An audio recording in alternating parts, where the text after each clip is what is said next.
Vamos a grabar la sesión. Muy bien.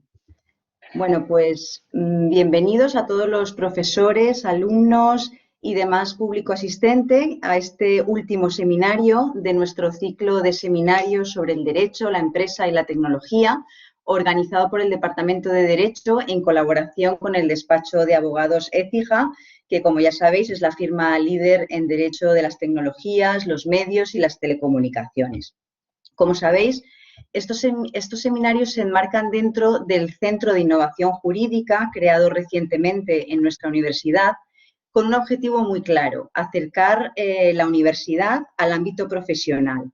Y por ello, pues hemos abordado cuestiones de interés general como la innovación y el régimen jurídico, la protección de datos, la ciberseguridad, el blockchain y, en definitiva, aspectos relacionados con el espacio digital, los nuevos modelos de negocio que surgen ante esta revolución tecnológica a la que asistimos. Y en el seminario de hoy vamos a comprender en profundidad qué son y para qué sirven los smart contracts, cómo se interactúa con ellos, y nos adentraremos en los fundamentos básicos para la creación de los mismos, que creo que es algo muy importante que todos conozcáis.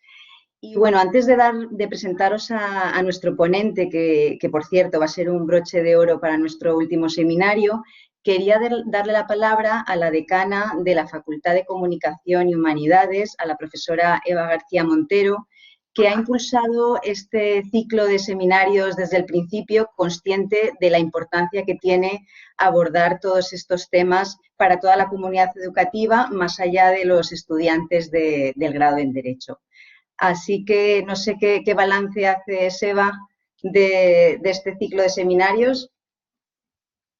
Pues yo hago un balance muy positivo porque además, no lo digo por decir, es que yo he asistido a muchas de las sesiones. Recuerdo que además asistí a la de Miguel Ángel, la de Bitcoins, y aprendí mucho, porque lo bueno que tienen estos seminarios, que da además la esencia y el objetivo inicial, es que fuesen un complemento y que no fuesen algo más que ya se imparte en las asignaturas, ¿no? Y por tanto, como es algo complementario, también le está viniendo muy bien a personas que ni siquiera son del ámbito del derecho, o sea, que está abierto a público en general. El balance tiene que ver también con el nivelazo de profesores que hemos tenido. Bueno, Miguel Ángel, a ti es que te ha llamado broche de oro, ya no te puedo decir más que eso. Miriam te ha llamado broche de oro y es cierto que la sesión de Bitcoin fue sumamente interesante. Porque además las personas que estáis tomando parte en estos seminarios sois profesionales en activo, por lo tanto, además del esfuerzo pedagógico que hacéis, que está más que constatado porque se entiende fenomenalmente, es que nos estáis hablando de cuestiones súper actuales. Es decir, que los ejemplos que ponéis son los ejemplos que habéis tenido por la mañana en el despacho o antes de ayer, ¿no? Y yo creo que eso es algo muy valorable y es algo que tenemos que poner de relieve si hay que concluir de alguna manera este ciclo de seminarios. No sé cuántos han sido, Miriam, 12, 18, ya he perdido la cuenta, pero ha sido... Este es el noveno. Este es el noveno, pues fíjate, a mí me han parecido muchos más.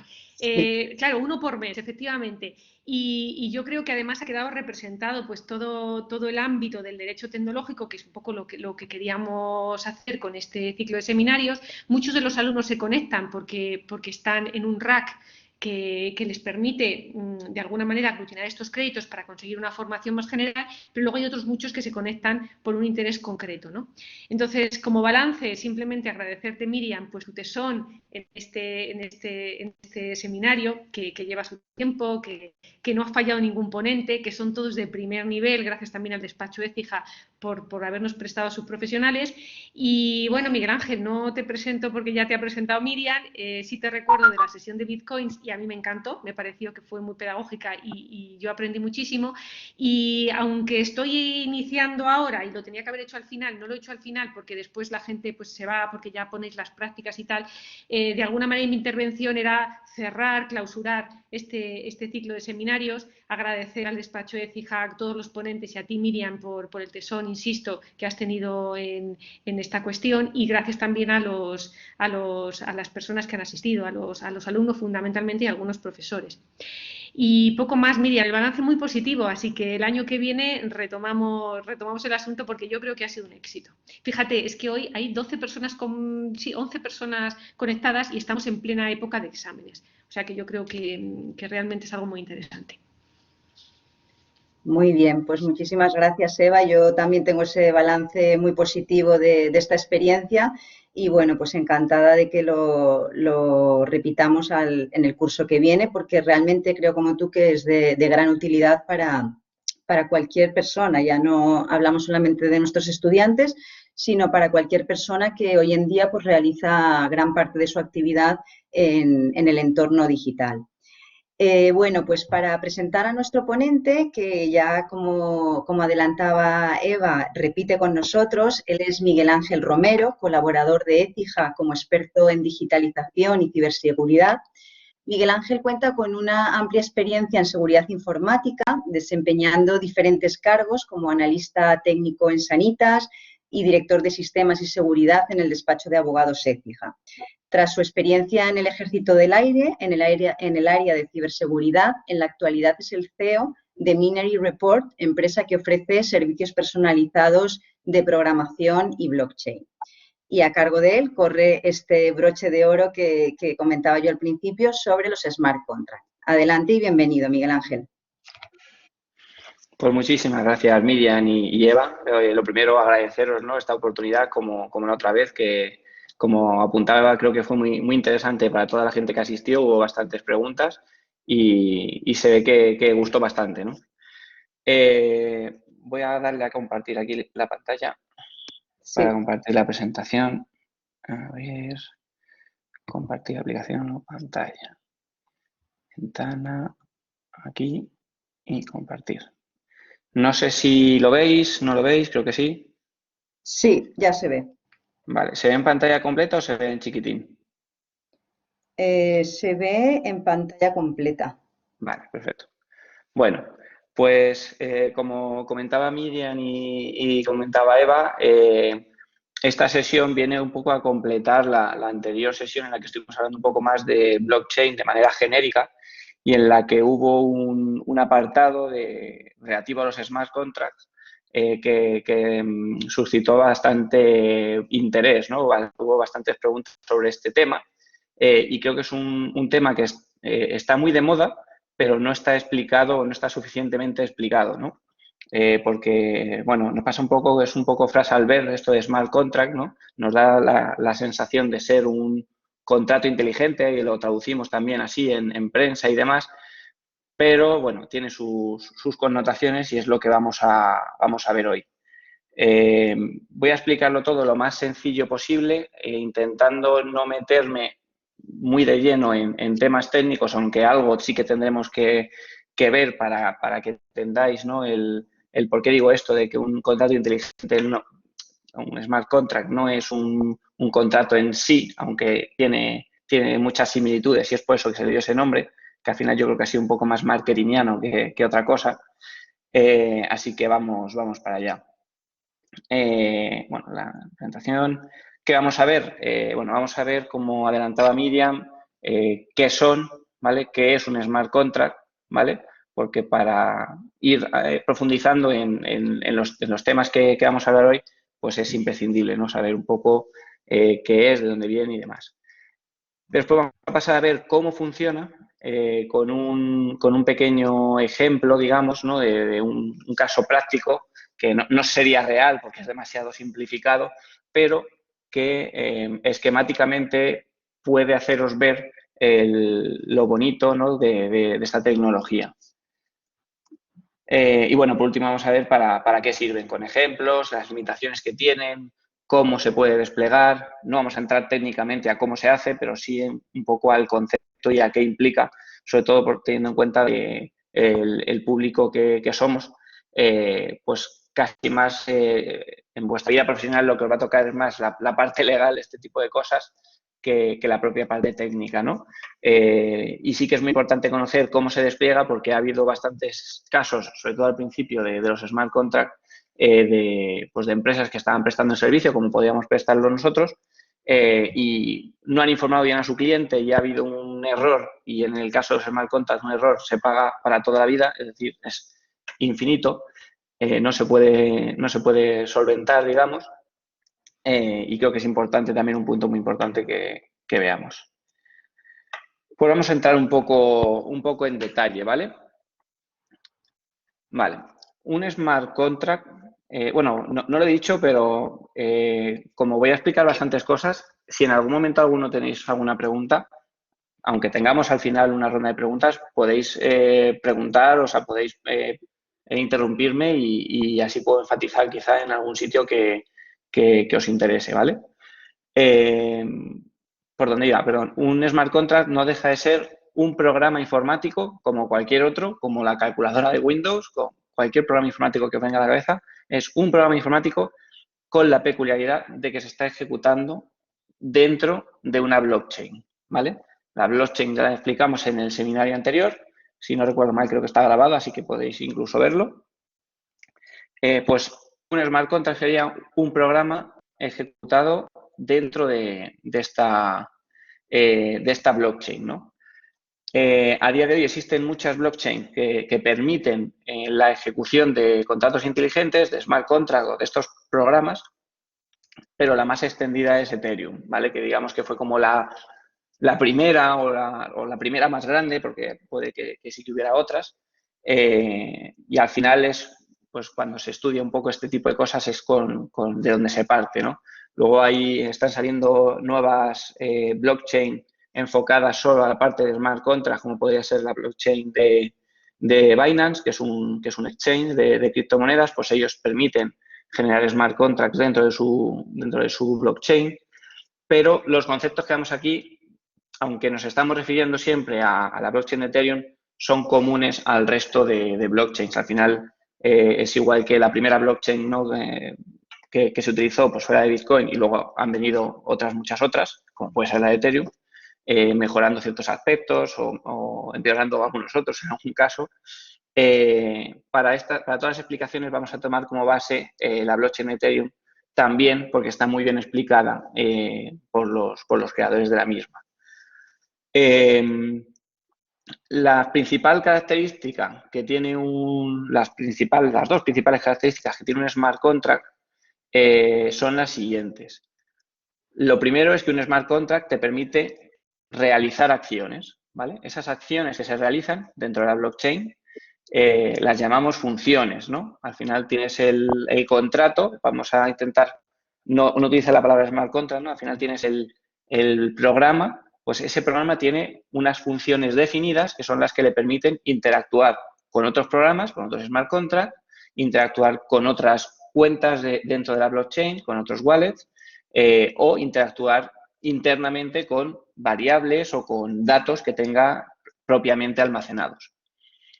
Al estar subido dentro de una blockchain, el smart contract es invariable. Y esto es la magia, y esto es por lo que se le llama un smart contract. Porque una vez que tú defines unas reglas, estas reglas no son violables. Es decir, los contratos tampoco son violables y hay gente que los viola, ¿no? Pero en principio, ¿no? Si todo fuera correcto, una vez que hay un pacto entre dos partes, lo que hablábamos antes de objeto, consentimiento y causa, lo que hablaremos después, perdón, que me estoy adelantando, pues dentro de la blockchain, ese contrato, esas funciones que hemos dejado grabadas quedan ahí para siempre. Por eso comentaba al principio de que cuando un despliegue de un smart contract, de un programa dentro de la blockchain, se hace erróneamente para siempre. Si te das cuenta antes de empezar a utilizarlo, pues bueno, solo habrás perdido el coste de ese despliegue. Pero si lo despliegas y utilizas sus funciones, como luego comentaré en un caso, claro, pues pierdes todo el Ethereum que hayas utilizado o ese dinero que hayas invertido ahí, ¿no? Eso sería una de las principales características, y la otra principal característica es los datos, ¿vale? Con las funciones definimos qué va a hacer un smart contract y con los datos se define qué ha hecho o qué va a hacer en ese momento, ¿no? Pero sí que es un histórico de qué ha hecho ese smart contract desde el inicio de los tiempos. Veremos más adelante en el seminario que los smart contracts tienen una función que por defecto, digamos, que se llama constructor, que es común a un montón de lenguajes de programación orientados a objetos, que no es objeto de esta ponencia, pero esta función constructora lo que hace es lanzarse en el momento en el que ese smart contract de ese programa se ha subido a una blockchain. De tal manera que si en ese programa, los ejemplos los vamos a ver un poco más adelante, pero si ese programa define que cuando es desplegado se va a enviar un Ethereum de una cuenta a otra, pues eso ocurre sí o sí y solo una vez, es decir, solo cuando ese smart contract empezó. A partir de ahí en adelante, todas las interacciones que se hagan con esas funciones, con ese programa, van a quedar grabadas en la blockchain. Si hacemos un poco de memoria con la ponencia anterior, que hablábamos de que en la blockchain funcionaba a través de transacciones que se validaban por los nodos y demás, pues los smart contracts funcionan a través de transacciones y utilizando una característica de las transacciones, que es un pequeño campo de datos en el que se puede pasar información, pues a Vitalik Buterin, que fue el creador de Ethereum, se le ocurrió la brillante idea de utilizar eso como una pila de un ordenador, como la memoria RAM de un ordenador, por simplificároslo, ¿no? Entonces, los smart contracts siempre van a estar definidos por las funciones, es decir, qué es lo que hacen, y los datos, qué es lo que han hecho. De tal manera que si cogiéramos una blockchain entera desde inicio al momento actual, la pusiéramos en una máquina a ejecutar, el contrato que está desplegado en esa blockchain tendría el mismo estado que ese mismo contrato desplegado en la blockchain que hemos copiado. Es un poco complejo de entender, pero en definitiva es como funciona, ¿vale? Al final la blockchain, como explicamos en el anterior, no dejan de ser una réplica de los datos distribuidos. Vale. Vamos a ver un poco cómo funciona un smart contract. ¿Ves? Aquí es donde me he adelantado. Vale. Un smart contract, como comentaba antes, no tiene nada que ver con un contrato legal. Lo de objeto, consentimiento y causa, ¿no? Que habéis estudiado todos, me imagino, en la Universidad de Derecho, los que vengáis de esa rama, ¿no? No tiene nada que ver, pero se utiliza como materia de marketing, ¿no? Para que la gente utilice más este tipo de programas, porque a lo mejor, bueno, si le hubiéramos puesto un nombre más informático, seguramente no habría tenido la repercusión que está teniendo este tipo de código. En la blockchain de Ethereum, ¿vale? Ya por centrar el tiro, en la blockchain de Ethereum existen dos tipos de cuenta. Tendríamos una cuenta normal, un wallet normal, que es controlada por un usuario, que no deja de ser, como comentamos en la anterior ponencia, una clave pública y privada, ¿vale? La privada es la que te permite firmar transacciones en tu nombre y la pública es la que te permite recibir transacciones. Pues tenemos ese tipo de cuentas y luego tendríamos otro tipo de cuentas que son los smart contracts, ¿no? Este tipo de cuenta no está controlada por nadie. No es tan así, esta afirmación no es completamente correcta, pero para el caso que nos ocupa nos podría valer. ¿A qué nos referimos con que no está controlada por nadie? Al final, obviamente, un programa no se sube etéreamente a una blockchain. Alguien tiene que subirlo, alguien tiene que hacer esa transacción para desplegar ese código dentro de la blockchain. Entonces, estoy escuchando por ahí, no sé si soy yo. Sí, por favor, Gonzalo, creo que es Gonzalo, que tienes abierto el micrófono. Cerrarlo para que escuchemos bien a Miguel Ángel. Gracias. Vale, gracias. Sí, es que no sé si es que me estaban preguntando algo o sería ruido por ahí. No hay problema, ¿eh? De todas formas, podéis interrumpirme en cualquier momento, ¿eh? O sea, sin problema. Pues estaba comentando, las cuentas normales están controladas por los usuarios. Con esa clave privada yo podría enviar una cantidad de tokens, ¿no? Una cantidad de Ethereum a otra cuenta normal o cuenta smart contract, firmando con mi clave privada. Sin embargo, las cuentas de smart contract son un poco diferentes. Obviamente, tiene que haber una cuenta normal que sea la que despliegue ese smart contract, sea la que pague el coste, que al final tiene un coste, que lo vamos a ver más tarde, la que pague ese coste, sería una cuenta normal. Esa cuenta subiría el contrato a la blockchain. Imaginémonos la blockchain como un edificio, pues sería esa persona que entra dentro del edificio y dice, oye, yo quiero que esto se ejecute. A ver, pago mi peaje, pago las tasas que hay que pagar y eso empieza a ejecutarse. Pero la principal diferencia es que una vez que yo he hecho esa acción, salvo que dentro del código del smart contract yo me deje mi puerta trasera, digamos, yo me deje una forma de controlarlo, y por eso es muy importante auditar los smart contracts que se van a desplegar, salvo que yo haga eso, ese smart contract es completamente autónomo. Va a recibir transacciones con información, las va a procesar con respecto al programa que tengan estructurado y van a dar un resultado siempre exactamente igual, o sea, el mismo resultado ante el mismo input. A ver. Vale. Vamos a ver dentro de esta parte, efectivamente, para qué sirve un smart contract, ¿no? Todo esto que os he estado contando es un poco, como comentaba antes, etéreo.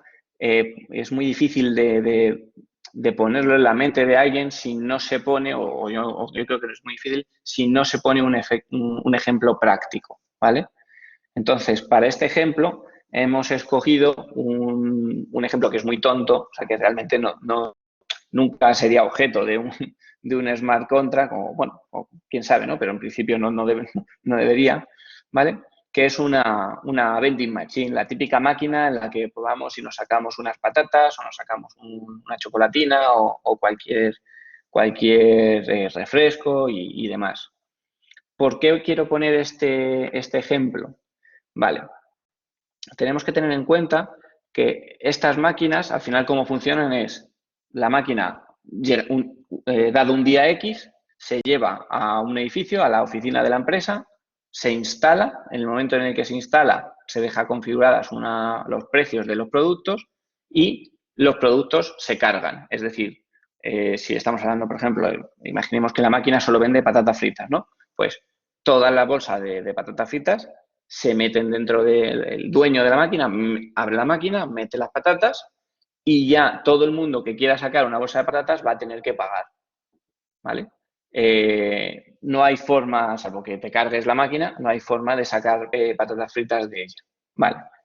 Esto es un ejemplo que conceptualmente es muy sencillo de entender, pues vamos a pasarlo a código, y aquí a lo mejor es donde os pega un pequeño infarto, a código fuente, ¿no? o a programa informático.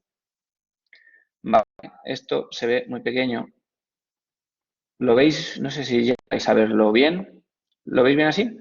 Sí, cuando los amplía un poquito más se veía un pelín mejor, a ver. Ahí, Vale. perfecto. Perfecto, vale. Bueno, pues esto sería un smart contract que he sacado de la propia wiki de Ethereum, ¿vale? Lo he traducido, bueno, aquí veo que me he dejado alguna parte sin traducir, pero bueno, he traducido los comentarios y he traducido un poco los nombres para que la gente que no esté tan acostumbrada a ver código, que probablemente seamos bastantes, le sea más amigable, ¿no? Porque si vemos aquí encima palabras en inglés y demás, pues oye, podemos decir, uff. y la idea es que quede todo muy claro. Es un smart contract muy sencillito que, como comentaba hace un momento, no tiene sentido desplegarlo, no tiene sentido subirlo a la blockchain, pero que puede ayudar a entender todos estos conceptos. Entonces voy a empezar de arriba abajo explicando, digamos, estas instrucciones, no con el objeto de que fuerais capaces de hacerlo vosotros mismos, que ojalá, sino con el objeto más bien de explicar el por qué está cada una de estas cosas y el qué hace cada una de estas cosas, ¿vale? Entonces, bueno, empezando por arriba del todo, no sé si veis mi puntero del ratón o solo veis la pantalla. Sí, sí, lo vemos. Vale, perfecto. Pues empezando por aquí arriba, vemos el pragma, solidity y un número, 0, 6, 11. Vale. Esta instrucción realmente lo que nos está diciendo es la versión del lenguaje utilizado. La blockchain de Ethereum es una blockchain que está viva, va mejorando en funcionalidades, eficientando procesos, está viva, ¿no? Van cambiando cosas, se encuentran pequeños errores, se van corrigiendo y demás. Entonces, el lenguaje que ellos escogieron, que es, bueno, hay varios lenguajes, pero digamos el principal, que es Solidity, pues va teniendo ciertas versiones, ¿no? Pues le van dando funcionalidades nuevas y demás. Pues de esta manera nosotros le estamos diciendo a la blockchain que, oye, este contrato hay que ejecutarlo con la versión del programa que lee programas, ¿vale? Se llama compilador. Hay que ejecutarlo sobre la versión 0611, ¿vale? ¿Por qué? Porque como hablábamos antes de que este smart contract tiene que ser ejecutado, tiene que poder ser ejecutado por cualquier otro nodo de la blockchain de principio a fin, ¿vale? Es importante decir cuáles son las reglas del juego. Imaginemos un contrato, ¿vale? Por intentar traernos a la parte de abogados, imaginemos a un contrato en el que definimos ciertas reglas o ciertas cosas que vamos a poder hacer. Pues usted va a poder entrar en la oficina a las 8 de la mañana y salir de la oficina a las 5 de la tarde, por ejemplo. Vale, pues ahí tenemos una regla. Pues en esta versión de Solidity lo que tenemos son precisamente esas reglas de programación con las que podemos jugar, ¿vale? Si a lo mejor tuviéramos una versión, la 0111, por poner ejemplo, pues habría cosas que no se podrían programar o harían falta más líneas de programación para realizar esa acción. Vale, esto sería la parte de la declaración de la versión. Si seguimos un poquito más abajo, vemos la parte de Contract Vending Machine. Vale, esto no deja de ser contract, le estamos indicando a la máquina que va a ser un contrato y este contrato se va a llamar Vending Machine. ¿Vale? Al final hay que darle un nombre, no tiene tampoco mayor relevancia, se puede poner ahí cualquier nombre, siempre y cuando cumpla unos requisitos. Pues creo recordar ahora mismo que no puede empezar por un número, tiene que ser más de una letra, o, bueno, lo de la letra creo que ha ido cambiando. Bueno, hay como varias reglas a la hora de nombrar los contratos, pero realmente aquí podríamos poner lo que quisiéramos. Y el nombre que pongamos aquí no influye en lo que haga dentro del código. Es decir, yo aquí podría poner contract avión, ¿vale? Y el código de dentro ser el mismo de la vending machine y funcionaría exactamente igual que la vending machine. No deja de ser como un alias que le damos a este contrato. Vale. Siguiendo un poco más abajo, entramos en una parte de declaración de variables. Esto ya es un poco más informático y voy a ver cómo consigo expresarlo para que todos podamos entenderlo. Para que un programa funcione necesitamos, lo que hablábamos antes de esas funciones, pero además necesitamos variables, que no dejan de ser como cajitas en las que podemos guardar cosas. Estas cajitas para el ordenador pueden tener diferentes formas, ¿vale? Estas formas lo que va a decir a la máquina, ¿no? Al ordenador, pues es el espacio en memoria que tiene que reservar y demás, que no voy a meterme mucho en eso. Pero sí que es importante que tengamos en mente que la forma o el tipo de esta variable, de esta cajita en la que voy a guardar algo, es importante. ¿Por qué? Porque en una caja para una pelota de tenis no cabe un balón de fútbol. Y en una caja de un balón de fútbol quizás sí cabe una pelota de tenis, pero queda desaprovechado muchísimo espacio y cuando fuéramos a coger esa pelota de tenis podríamos, digamos, encontrar dificultades de cogerla. ¿Vale? Intentando hacer un símil un poco malo, la verdad, pero con el tema de las cajas. Entonces aquí simplemente estamos diciendo que tenemos una dirección, un address. Esta parte no puedo traducirla porque es una palabra reservada, ¿vale? Y esto lo que nos está diciendo es el tipo de caja. En este caso estamos diciendo, oye, vamos a coger una caja, una variable que se va a llamar, que es del tipo dirección, el tipo address, que no deja de ser lo que hablábamos antes al principio de esas claves privadas y públicas, pues esto sería una dirección pública, ¿vale? La siguiente palabra que vemos aquí, public, no significa que esta dirección sea, significa que esta dirección sea pública. Significa que para toda la blockchain, ¿vale? Para todos los smart contracts que hay en la blockchain, la variable propietario, que sería esta, es pública. Es decir, si yo desplegase dos contratos inteligentes, dos smart contracts, yo podría desde uno comprobar que el que ha desplegado el otro contrato ha sido el mismo que el que me ha desplegado a mí, por poneros un ejemplo, ¿vale? Para también temas de seguridad, evitar el phishing, entre comillas, y demás. Tampoco me quiero extender mucho en esto, pero sí que es importante un poco entenderlo para, como decía, para entender el funcionamiento. Voy un poco más rápido. Aquí en la parte de mapping, y vemos que pone address y uint, ¿vale? Public, cantidad de bolsas de patatas. Esto, en vez de ser una caja, ¿vale? Utilizando ese mismo símil, esto sería una estantería, ¿vale? Una estantería en la que tendríamos la parte de address sería como la balda, y el uint sería el elemento que está colocado sobre la balda, ¿vale? Por intentar explicaros un poco el funcionamiento. O podría ser el address una caja y uint el valor de esa caja. Igual, de esta manera, esta variable es pública y le hemos llamado cantidad de bolsa de patatas. Ahora llegaremos al porqué, ¿vale? Os he comentado hace un momento que los smart contracts tienen un constructor, ¿vale? Pues aquí, si vemos, tenemos la palabra reservada constructor, que nos sale en azul. Las palabras reservadas suelen salir en azul. Con dos paréntesis, que nos indica que es una función, y public para decir que esta función se puede llamar desde el exterior, ¿vale?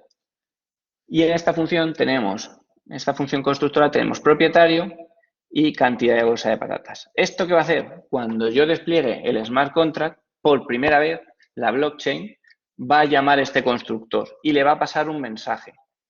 Si os dais cuenta aquí, pone msg.sender, esto tampoco lo puedo renombrar porque son palabras reservadas.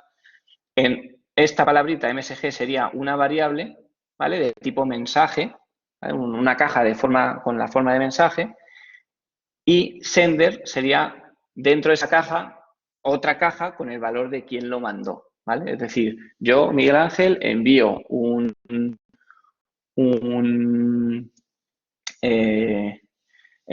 smart contract a la blockchain para que se despliegue. Cuando llega ese smart contract, cuando llega ese smart contract, la blockchain sabe que lo he enviado yo. Y en este código lo que diríamos es que en la variable que hemos visto más arriba, en la de propietario, guardaríamos el valor de la persona que desplegó este contrato en el inicio de los tiempos. Y por último, en la parte del constructor vemos que tenemos bolsas de patatas, address this, es decir, en esta dirección, igual a 100, ¿vale? ¿Esto qué es? Pues que ahora mismo este contrato, ¿vale? Address this es una función, address es la función de dirección y this es refiriéndose a este, ¿vale? Pues este contrato tiene actualmente 100 bolsas de patatas. Ya decía que es un ejemplo un poco tonto, pero puede servir para entenderlo. Vaya, hombre, se me ha ido. Vale. Aquí. Vale. Y este smart contract tendría dos funciones, ¿vale? Aparte de la constructora, que lo tienen que tener todos los smart contracts, tendría dos funciones. Una función de reponer y una función de comprar. ¿Por qué tiene una función de reponer? Pues oye, si no tuviera función de reponer, una vez acabadas esas 100 patatas originales, es como si en la máquina de vending machine física que hemos hablado al principio, al propietario se le olvidaran las llaves. Pues salvo rompiendo la cerradura, pues no podría reponerlo. Pues aquí pasaría algo igual. Si no dejas esa puerta para que el propietario reponga unidades, pues una vez que se dispensen las 100, pues el contrato inteligente habría terminado, no tendría ya ninguna acción que realizar. Para este caso, si vemos en esta línea que dice require message sender igual a propietario, esto básicamente lo que hace es comprobar que la persona que está intentando reponer sea el propietario. Y en caso de que no sea el propietario, mande un mensaje diciendo que solo puede reponer bolsas de patatas el propietario de este smart contract. Si esta línea se ejecuta sin problemas, pues haríamos lo mismo de arriba, ¿vale? Sumaríamos la cantidad que le hayamos pasado en la función de reponer, la sumaríamos dentro de la variable cantidad bolsa de patatas que hablábamos al principio, esta variable de aquí. Vale. Ahí va, esto, claro, como está tan abajo, a ver, un segundo. Vale, aquí. A ver, ahora, bien. Esa sería una de las funciones y otra función sería la de comprar bolsas de patatas. Si os dais cuenta, esta tiene ya más palabras raras. Tenemos la misma palabra de función, que es lo que define es una acción que se puede hacer dentro de Smart Contract, la hemos llamado comprar, se podría haber llamado de cualquier manera. Dentro de paréntesis viene la cantidad que queremos comprar, que es de tipo UINT, es de tipo entero, es decir, no puedo comprar 0,5 patatas, tiene que ser o una o dos, pero no 1,3 ni 0,7, son cantidades enteras. Es público, ¿vale? Y tiene la palabra reservada de payable, como digo yo, ¿no? Payable. Esta palabra lo que nos está diciendo es que te va a costar dinero, básicamente, ¿vale? O sea, ejecutar la compra va a requerir que tu cuenta tenga Ethereum, en este caso, al ser una blockchain de Ethereum, ¿no? Entonces, pues aquí hacemos un poco lo mismo, que es comprobar que la persona que está intentando comprar tenga la cantidad, o sea, perdón, miento. Esto lo que comprueba es que la cantidad que está intentando comprar, ¿vale?, sea mayor o igual a la cantidad mínima de compra. Es decir, aquí le estamos diciendo que una bolsa de patatas valdría un Ethereum, que a día de hoy pues sería como la bolsa de patatas más cara de la historia, ¿no? 2.000 y pico dólares de bolsa de patatas. No deja de ser como una función en la que comprobamos qué es lo que está, o sea, la condición, ¿no?, para poder seguir. Pero claro, si solamente pusiéramos la condición, no podríamos ver, o sea, venderíamos bolsa de patatas incluso cuando ya se han vendido todas. Por lo tanto, hacemos aquí una comprobación que mire si la cantidad de bolsas de patatas totales que hay actualmente en el estado actual del contrato es mayor que la cantidad que la persona quiere comprar. Si yo voy a la vending machine y digo, quiero sacar 3 bolsas de patatas y hay 2, pues, bueno, las vending machines físicas, pues se te va a quedar las 3 bolsas, pero en principio solo debería cobrarte las 2 que te ha dado. Y por último ya cambiamos estos valores de cantidad, pues les restamos y le sumamos la cantidad de bolsas de patatas que tiene a la persona que lo envió. Si os dais cuenta aquí, message sender hace referencia a el usuario que ha querido comprar. Vale. Hasta aquí ha sido la parte más densa de todo el seminario, porque al final, cuando nadie ha visto código, o a lo mejor has visto código, pero no estás tan acostumbrado, pues llegas aquí, ves todo esto y es un poco abrumador, porque estamos viendo muchos conceptos, que si variables, que si constructores y demás. Esto los compañeros de la Facultad de Informática y demás, pues pueden tardar, el primer año pueden dedicarlo simplemente a entender este tipo de estructura o a este texto raro que estamos escribiendo aquí, que parecemos un poco chamanes, ¿no? Con todas estas palabras, pues hacemos una especie de receta y pasan cosas. Pero creo que era importante explicaros más o menos como este procedimiento, ¿no?, que hemos seguido para este smart contract ficticio, porque si vais a ser o vais a estar dentro de una parte legal de un smart contract, que normalmente suelen llevar temas monetarios muy grandes, pues es importante que sepáis que que hay que hacer ciertas comprobaciones, de que se tiende que la persona que está intentando comprar pues tiene el dinero suficiente, o que el contrato tenga el dinero suficiente para darle a la otra persona, etcétera, etcétera, ya en función de lo que programes, ¿no? Porque al final, al ser smart contract, te permite programar lo que quieras, no estamos restringidos a este tipo de programa, ¿no? Se puede hacer pues, prácticamente cualquier cosa. Vale. Vale, así lo veis bien, ¿no? Vale, bueno, voy a pasar. Ya hemos visto este pequeño ejemplo, que espero que de verdad me haya dado un infarto al verlo y al oírme explicarlo. Lo he explicado lo más sencillo que sé. Avanzando un poco, como he dicho anteriormente, la blockchain de Ethereum no solo, en la blockchain de Ethereum no solo se puede programar en Solidity, hay varios lenguajes. Pues en este caso hemos puesto como el lenguaje de ejemplo, pues Solidity o Viper, pero Solidity al final es como el más extendido, pero hay distintos lenguajes y cada uno pues tiene sus peculiaridades y sus no peculiaridades, digámoslo así.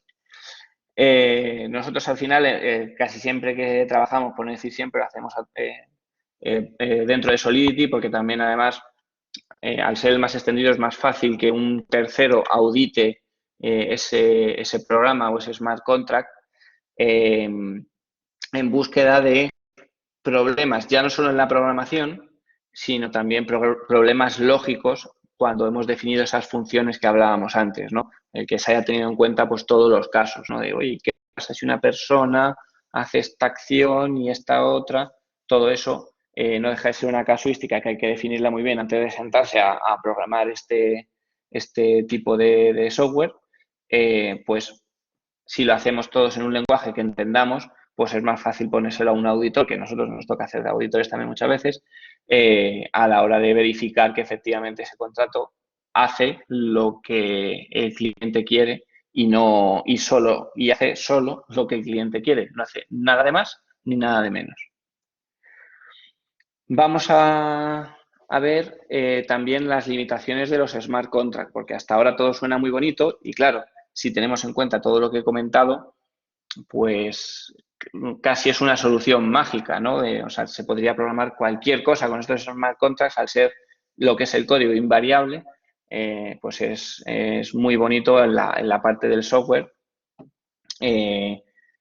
pero no todo es tan bonito. Como en todas las áreas de la vida, pues no todo es de color de rosa, ¿no? Entonces, los smart contracts al final no dejan, o sea, tienen unas limitaciones y además son muy acotadas y son muy importantes conceptualmente.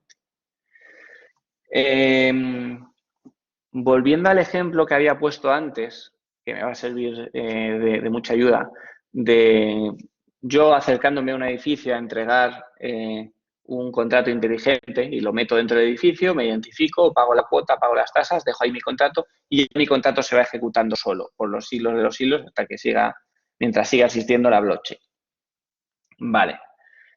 Ese contrato, una vez lo que puede realizar, una vez que ha entrado dentro de ese edificio, para él el mundo exterior ha acabado. No tiene forma ninguna de proactivamente, ¿no? O activamente ese contrato solicitar información fuera del edificio. Entendamos el edificio como la blockchain de Ethereum en este caso, pues ningún contrato inteligente, ninguno, puede solicitar información fuera de la blockchain.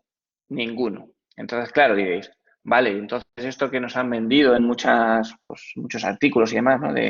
Pues Renfe está estudiando, o Iberia está estudiando, de pagar automáticamente los retrasos de los aviones a través de un smart contract y demás. Para que eso pudiera ser real, ¿no? Para que eso pudiera ejecutarse, el smart contract debería ser capaz de consultar la información de los vuelos para decidir si tiene que pagar esa indemnización o no la tiene que pagar. Vale. Hecha la ley, hecha la trampa. el smart contract no puede contactar con el exterior activamente, es decir, el consultar la web de Renfe no podría, ¿vale? Quedaría, o sea, sería una acción que no puede realizar, pero existen smart contracts que se llaman oráculos, que lo que hacen es que una persona de confianza, que es la que despliega ese oráculo, o un grupo de personas de confianza, las que estén definidas dentro de ese smart contract, de ese oráculo, pueden ingestar información dentro de la blockchain. De tal manera que si yo soy, lo que decíamos, Iberia, Renfe, la compañía que sea, y quiero hacer este tipo de contrato inteligente, pueda decir, vale, yo no puedo pedir la información a la página web porque la página web puede caerse, la información no es constante, es decir, si se ejecutase ese programa de inicio a fin, cuando solicitase la información de un vuelo, pues puede que no tiene por qué devolverle la misma información. Debería, pero no tiene por qué. Entonces eso rompería la integridad de la blockchain y toda la blockchain sería un poco al garete. Para solventar esto, como comentaba, existen esos smart contracts llamados oráculos que lo que hacen es meter información dentro de la blockchain. Esa información la ponen de manera pública, como hemos visto aquí arriba. A ver, con la palabra esta de public, ¿vale? La ponen de manera pública para que otros smart contracts la consuman. Entonces, pues yo soy Renfe, quiero hacer el contrato que hemos dicho, de cuando llega un tren tarde y demás, vale, pues necesitaría, en principio, un oráculo, normalmente se hace con más de uno para evitar que la información venga mal por cualquier motivo, ya sea aposta o sin querer. Pues bueno, pues yo le digo a mi smart contract que consulte el horario de llegada, o sea, el horario estimado de llegada y horario final de llegada de los trenes, del oráculo, yo qué sé, vamos a poner de un periódico, del oráculo de una empresa y del oráculo de tal. Ponemos 3, mi programa lo recibe de esa información de esos 3 contratos, de esos 3 oráculos, y ya es capaz de decidir. En plan de, oye, pues si 2 de ellos, esto he dicho 3, pero bueno, pueden ser 10, 20, 100 o lo que sea, ¿no? Pero si 2 de ellos coinciden en que ha llegado tarde, pues para mí ha llegado tarde y entonces ejecuto el pago. Pero claro, aquí nos entra otro problema. Como comentábamos, el smart contract solo es capaz de, o sea, es más bien un elemento pasivo, ¿no? Solo es capaz de recibir una pregunta y dar una contestación, ¿no? Hay un usuario que quiere que hagas no sé qué, tú lo haces y le contestas, ya lo he hecho. Pero no es capaz de, por manera propia, hacer una acción solo. Esto no es del todo así, pero bueno, para este caso no sirve. Entonces, cuando estos oráculos hubieran dicho, pues lo que decíamos, ¿no?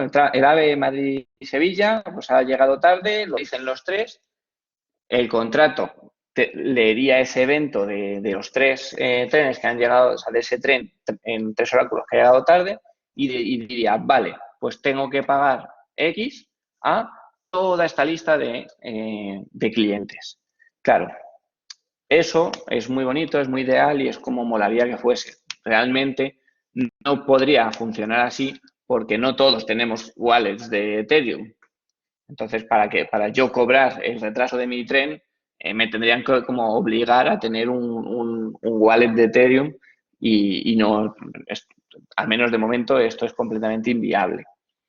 Entonces, lo que se hace es, digamos, escribir una variable pública otra vez que nos diga que ese pago tiene que realizarse para que fuera de esa blockchain haya un programa o una persona o lo que sea que esté viendo ese valor y en caso de que sea uno, realice la transacción. Esto lo están haciendo los bancos de manera que pues tienen ya aplicaciones automatizadas que son capaces de, cuando esto ocurre, automáticamente realizar una transferencia de la cuenta bancaria de la empresa que hayamos seleccionado, de Renfe, a la cuenta bancaria del usuario que Renfe ha dicho que había viajado con ellos. Esto, por ejemplo, es un caso muy práctico el que estoy contando, pero a día de hoy no sé si sabéis que exactamente esto que os he contado se está realizando ya, no para trenes que llegan tarde, o incluso también, pero no, al menos no en España, pero sí que se está haciendo con Spotify para las reproducciones de las canciones. Spotify desde hace ya varios años paga los royalties a los compositores o a los dueños de los copyright de las canciones, los paga a través de un smart contract, de una blockchain que tiene ellos internas y demás, de tal manera que no es Spotify diciendo, ay, es que tu canción se ha reproducido 3 veces, cuando a lo mejor se ha reproducido 5 millones de veces, sino que es un smart contract que está desplegado y es completamente invariable y nadie puede manipular la información que hay dentro, ¿vale? Porque ese smart contract está auditado y demás, nadie puede manipular esa información. Entonces, eso lo que le da es a todos esos compositores, a toda esa gente que tiene todos esos derechos de propiedad intelectual, la seguridad de que no les van a timar, hablando en plata, con respecto a lo que tienen que cobrar por las reproducciones de su canción o los segundos de reproducción de su canción, como lo hayan querido designar. Esto completamente es una revolución y es por eso que ya en 2018, si buscáis, tenemos una conferencia que impartió uno de mis socios cofundadores de Minery, que dio Omar. Ya hablamos nosotros en 2018 que el Ethereum estaría por $700 o así, que el Ethereum iba a subir mucho y que en el futuro podría incluso llegar a valer más que el Bitcoin. Esto es muy aventurado por nuestra parte, lo dejo aquí también para que se quede grabado para la posteridad, pero dentro de mi punto de vista o dentro de nuestro punto de vista como técnicos, Bitcoin, perdón, tiene un propósito, ¿no? Que básicamente es hacer transacciones entre usuarios de numeritos, que son los Bitcoin, y ya está, no hace nada más. Entonces, cuando aparece este tipo de blockchains como la de Ethereum, que tiene esa misma funcionalidad, pero además nos da la posibilidad de ejecutar estos contratos inteligentes y demás, pues claro, al menos en el 2018 dices, hombre, pues si se adapta mínima, o sea, si el mercado lo acoge medianamente, es muy fácil que pueda desbancar al Bitcoin. Y recientemente hemos visto como el precio del propio Ethereum ha subido más de lo que ha subido el precio del Bitcoin. Eso no quiere decir que esto sea una recomendación financiera, ni mucho menos, ahí no me meto, ¿no? Pero estos son como conclusiones que yo saco por la tecnología simplemente y por lo que se está haciendo. Hay otras blockchains que permiten la ejecución de smart contracts y demás, pero digamos como la primera o la más fuerte y por ello la que ahora mismo tiene una cotización mucho más alta es la de Ethereum. Entonces, pues bueno, ¿puede salir otro? Pues sí, es como si decimos, ¿puede salir otro Facebook? Sí. ¿Puede salir otro Google? Sí. ¿Puede salir otro Amazon? Sí. Pero que va a ser difícil que salga y le desbanque, pues yo creo que también. Vale. Bueno, esto es lo que he comentado durante la anterior diapositiva. Que pues lo que decía, ¿no? Que si queremos desarrollar un smart contract que paga automáticamente la indemnización de un vuelo, pues que necesitamos terceras partes, ¿no? Necesitaríamos un smart contract que almacenase esa información de vuelos, el smart contract propiamente que sea el que decida si hay que pagar o no, y un smart contract para realizar los pagos, entendiendo más esto como podría ser, por ejemplo, un smart contract dentro de una blockchain interna de BBVA, por ejemplo, o de cualquier banco, de cualquier banco que lo tuviera, ¿no? Para hacer esas transacciones fiat o transacciones reales a cuentas bancarias. Vamos a ver ahora un poco el tema de despliegue de smart contract. Voy controlando un poco el tiempo, porque voy muy rápido, pero tampoco quiero ir ni muy rápido ni muy lento. Si veis que me acelero mucho, también podéis pararme. El despliegue de un smart contract. Vale. Los smart contracts, como hemos comentado al principio, son un tipo de cuenta dentro de la blockchain de Ethereum, teniendo en cuenta que estamos hablando de Ethereum en este caso, ¿no? De los smart contracts de Ethereum. Al final eso hay que subirlo, como comentábamos antes. Esa subida se hace con una transacción. Todas las transacciones en cualquier blockchain tienen un coste, como una tasa. Ese coste, en el caso de Ethereum, se llama gas, ¿no? Y se paga en Ethereum. ¿Qué pasa? Una transacción de un wallet normal y corriente, es decir, yo tengo mi wallet y quiero pasaros a vosotros un Ethereum a cada uno por haber estado atentos al seminario. Vale, pues yo cojo, os paso el Ethereum, pago el coste del gas y os llega a cada uno. Cuanto más gas pague en esa transacción, antes os va a llegar el Ethereum, porque va a haber mineros deseando minar ese bloque porque hay una recompensa muy alta por hacerlo, ¿no? Pues para desplegar los smart contracts pasa un poco parecido. El coste mínimo de transacción es mucho mayor que una transacción normal y corriente monetaria. También hay que tener en cuenta que eso es así porque hay una máquina en algún sitio del mundo que está, o más bien hay muchas máquinas en muchos sitios del mundo que están ejecutando tu código. Entonces, claro, eso al final tiene un coste que hay que pagar a esos mineros y demás. Por eso hablaba antes del tema del coste de Ethereum, por lo que yo valoraba que subiera. Pues ese gas, ese coste de la primera transacción para desplegar ese smart contract es bastante más caro que una transacción normal. ¿Cuánto de caro? Todo depende del peso de ese smart contract. Un smart contract que tenga muchas funciones, que tenga muchas variables, que realizan muchas acciones, siempre va a ser más caro que un smart contract como el que hemos visto, que al final tiene pues, reponer y gastar, básicamente. Este tiene un motivo lógico y muy razonable, que es lo que os decía hace un minuto, ¿no? Oye, pues si este código se tiene que ejecutar y tiene una complejidad computacional súper grande y tardan un montón de tiempo los servidores en ejecutarlo y demás, pues obviamente eso te va a tocar pagarlo. Y esto nos lleva a lo siguiente, y es que desplegar un smart contract, podrías pagar ese gas, ¿no? ese coste, pero si no le sigues echando moneditas, no funciona.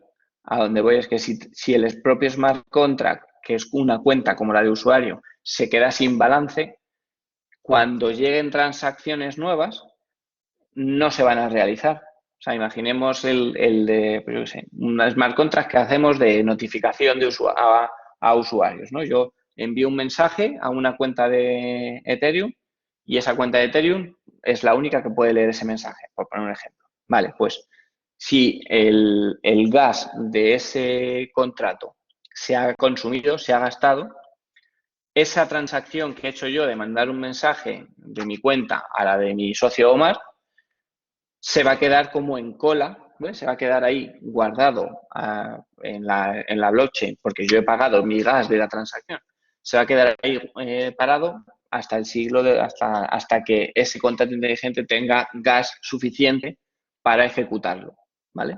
Todos esos contratos, o sea, todas esas transacciones siempre tienen un orden, ¿vale? Por lo tanto, esa ejecución va a ser siempre lineal, es decir, mi transacción va a ir antes que una que se haya hecho después y demás, hasta que se vuelva a quedar sin gas. En el momento que se quede sin gas, además es gracioso porque te devuelve un error de out of gas, en plan, no te queda dinero, insert coin. Tendrías que meter, digamos, dinero para que ese smart contract siga funcionando. Una ICO, una nueva moneda, no deja de ser un smart contract con unos patrones ya definidos, unas reglas ya definidas, como podría ser, por ejemplo, el patrón RC20, que no deja de ser un contrato, un código, ya con todas estas funciones que hemos visto antes, ya completamente rellenadas. Lo único que tendrías que hacer tú es poner tu dirección de creador, por ejemplo, definir cuántas monedas se van a crear al inicio si puedes crear más monedas, si no puedes crear más monedas, un poco parametrizar esos valores y ya tendrías una moneda nueva, ¿vale? Le pones el nombre que tú quieras, un icono bonito, lo subes a internet y millonario. Ojalá, ¿no? Pero así es como se hacen. No deja de ser un contrato que se está ejecutando en una blockchain. Pues esos contratos de ICO, de estas monedas, para no quedarse sin gas, lo que hacen es convertir hacer una conversión, digamos, por ejemplo, si está en Ethereum, hacer una conversión de Ethereum a las monedas que nos hayamos inventado. ¿Vale? Pues imaginemos eso, que hemos creado una moneda que la llamamos Écija, ¿vale?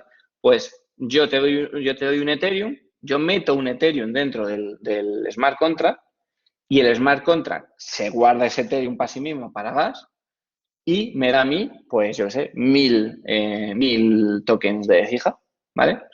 ¿Qué pasa? Que claro, si fuera así, pues la persona que ha desplegado ese contrato, pues no ganaría nada, ¿no? Pues el contrato lo único que haría sería acumular dinero para poder permitir las transacciones de la gente dentro de esa nueva ICO. Lo que hacen normalmente es pues que la mitad de ese dinero, de ese Ethereum, pues según llega, 0,5, por ejemplo, se queda en el smart contract y otro 0,5 me lo mando a mi wallet. Y entonces, pues, digamos que me enriquezco, ¿no? de esta ICO. Bueno, con medio, o sea, con la mitad, pues sería una cantidad súper elevada, ¿no? Sería prácticamente un team. Vale, estábamos hablando del tema de despliegues de smart contract, el tema del gas y demás. ¿Qué pasa? Que claro, esto para desarrollarlo, obviamente, no voy a desarrollarlo subiendo el código. Escribo algo de código, lo subo a la blockchain de Ethereum, me cuesta una pasta y me he equivocado. Hostia, y ahora tengo que volver a desplegarlo, me cuesta una pasta y me he vuelto a equivocar. No, esto primero existen redes que están como la de Ethereum, que las llaman de prueba, testnet, en las que tú ya, cuando tienes tu contrato, que sabes que ya está bien, las subes para ver cómo funciona en una blockchain de verdad, aunque el valor monetario de esos tokens es cero, pero es una blockchain distribuida por mucha gente y demás, y minada además. Y luego tenemos pues programas como Gaznache, que viene aquí, que lo que te permite es hacerte como tu entorno de desarrollo local, en el que dentro de tu ordenador tienes una propia blockchain, obviamente solo eres tú en la blockchain, pues tienes esa blockchain en la que tú vas a ir diciendo,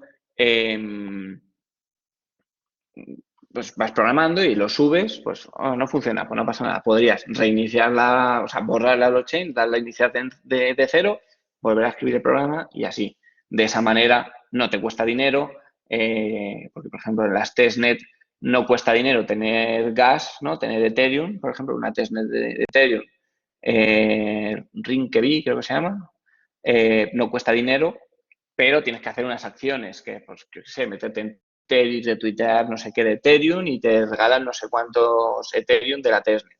Vale, pues al final eso no deja de ser una acción. Entonces, esa acción, pues para cuando estás desarrollando no es digamos, asumible, ¿no? Porque cada vez que cambies una línea no vas a estar haciendo eso para conseguir suficientes tokens para desplegarlo. Entonces, tú tienes tu entorno de desarrollo en tu máquina y que no te funciona, pues lo echas para atrás, le vuelves a iniciar, vuelves a ponerlo así hasta que consigas que tu código funcione. Como estaba comentando, creo que he ido demasiado rápido porque veo que ya la siguiente eso es del propio ejercicio. Entonces, no sé si Miriam pasar a preguntas que muy probablemente me vayan a freír o vamos al Sí. ejercicio. Pues mira, si quieres abrimos el turno de preguntas y luego ya pasamos a la actividad. Perfecto. Pues Pues vamos adelante. allá. Sí. ¿Alguna pregunta?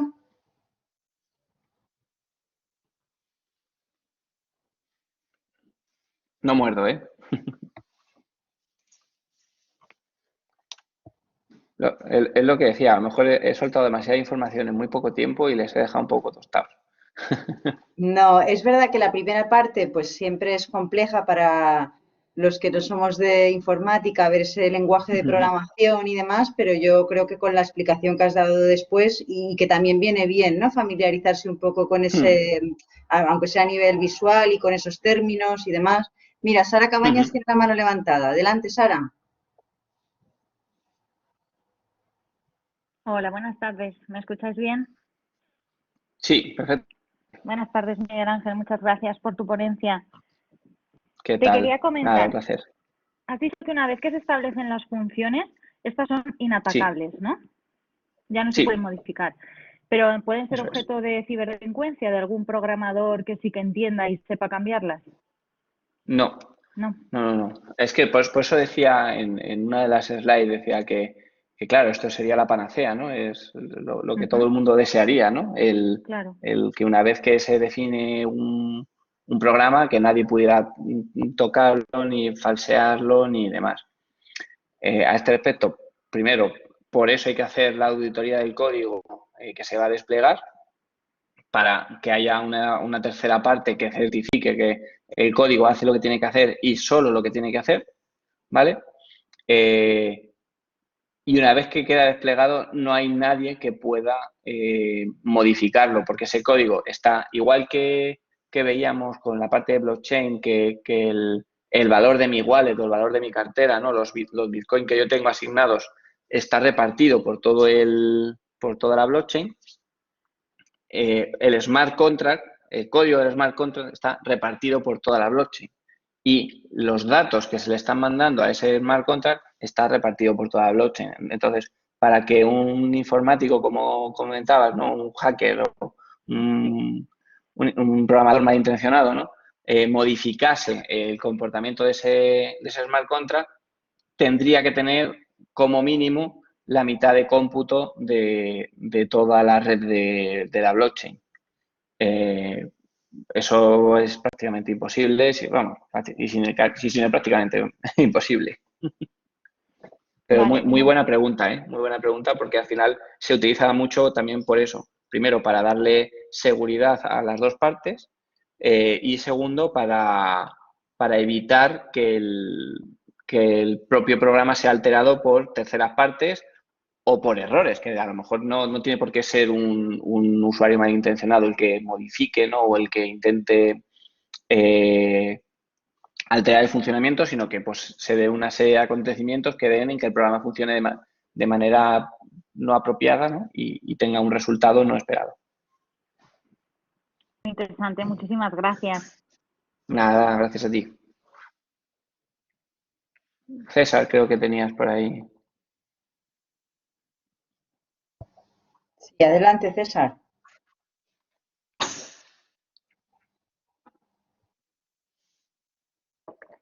César, creo que tienes ya el micrófono abierto, ¿eh?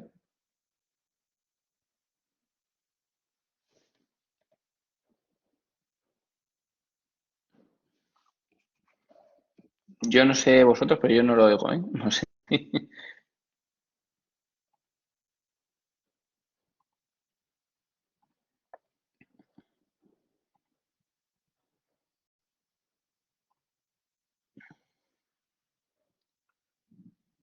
Si no, puedes escribirlo también por el chat, si no es muy largo. Sí, dice que tiene activado el micro. No se te escucha. Probablemente tengas que ir a permitir el micrófono dentro del... Si estás utilizando Google Chrome y demás, le das al candadito y te va a salir cámara, permitir, micrófono, permitir, o en tu caso probablemente ponga denegar o bloquear.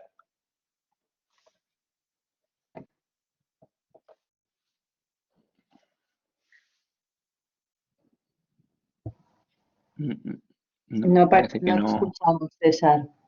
Qué pena. Pues no puedo. Pues Vale, si quieres, escríbela en el chat. si quieres escribirla,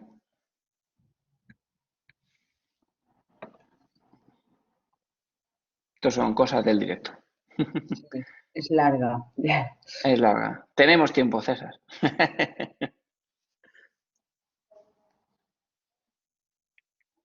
Vale, si hay alguien que tenga alguna otra... Me salgo y entro. Vale, pues vamos a dar paso Vale. a alguna otra pregunta que tengáis por ahí en lo que intenta César volver a conectarse.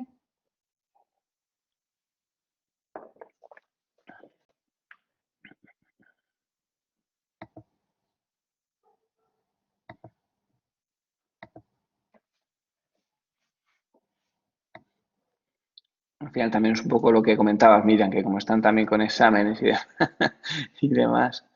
Sí, la verdad es que es un momento un poco complicado para ellos porque, bueno, pues están o acaban de... A ver, gracias por la ponencia. Mi pregunta es la siguiente, dice Ana. A ver, que se me ha ido. No sé si tú la lees, Miguel Ángel.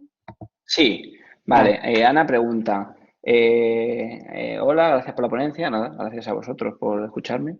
Mi pregunta es la siguiente, ¿qué valor legal tienen estas auditorías de terceros sobre estos smart contracts? Vale, valor legal el que le quieran dar las dos partes. O sea, al final, ten en cuenta que en función de cómo de para qué se vaya a utilizar ese smart contract, bueno, yo no soy un experto legal, estoy más en la parte técnica, pero como trato mucho y todos los días con abogados, pues ya medio me lo sé.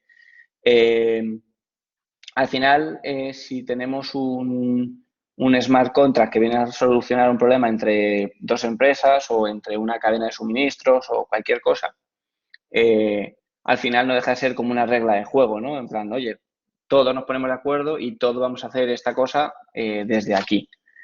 De esta herramienta, ¿no? De este smart contract. Pues eso al final, yo como una de las partes podría decir, vale, ¿y cómo sé que tú no has escrito el código para que tú puedas autovalidarte a ti la llegada de una mercancía? La otra persona dirá, no, ¿cómo me voy a poner eso? Pues siempre tiene que haber una tercera parte, que en este caso sería esta auditoría de un tercero, que puede hacerse varias veces incluso, por los distintos terceros, para verificar que ese código hace lo que dicen que tiene que hacer y que no tiene ese backdoor o esa puerta trasera. Entonces, al final, entre las partes se pacta y dice, vale, pues no quiero que sea Minideport, quiero que sea Deloitte. Pues Deloitte llega, hace la auditoría y como todos hemos aceptado que la haga Deloitte, que no es partidario de ninguna de las partes, pues ya está. Si hay alguna de las partes que en este caso no se fiara no se fiara de Deloitte, pues podría decir, vale, pues yo quiero también que mis informáticos lo miren. Pues mirarían el smart contract y darían el visto bueno o no.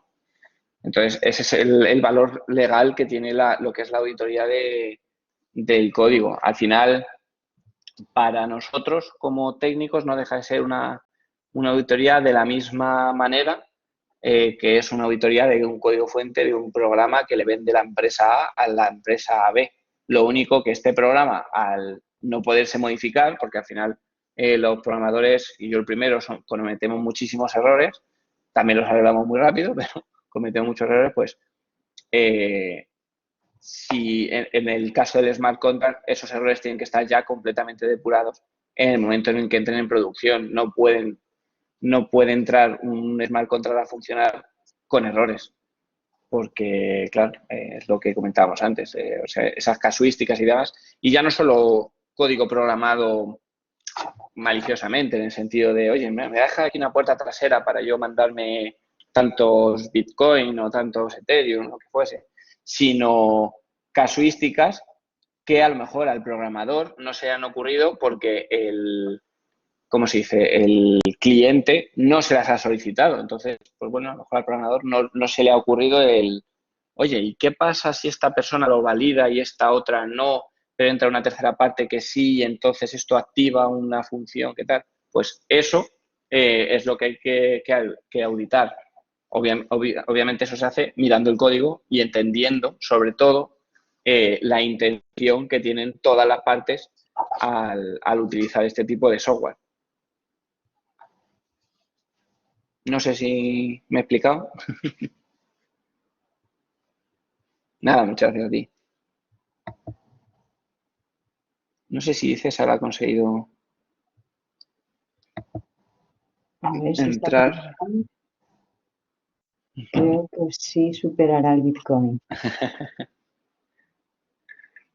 Sí, o sea, yo, a ver, es que esto es al ser un tema financiero, tampoco quiero posicionarme, ¿no? Pero nuestra opinión, al menos de la parte técnica, tiene mucho más sentido, ¿no? Es como cuando estás mirando empresas para invertir y demás, pues puedes ver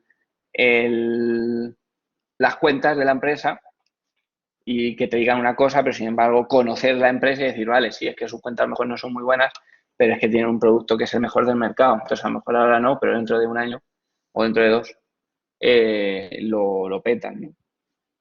Pero bueno, eso al final tampoco se sabe. Y la verdad es que la blockchain de Binance está pegando muy, muy fuerte a la hora de desplegar estos contratos inteligentes porque están poniendo muy sencillo a los desarrolladores el desplegar estos contratos o el hacer estas ICOs y demás. De hecho, creo que prácticamente con 4 clics puedes crearte una moneda nueva dentro de la blockchain de Binance.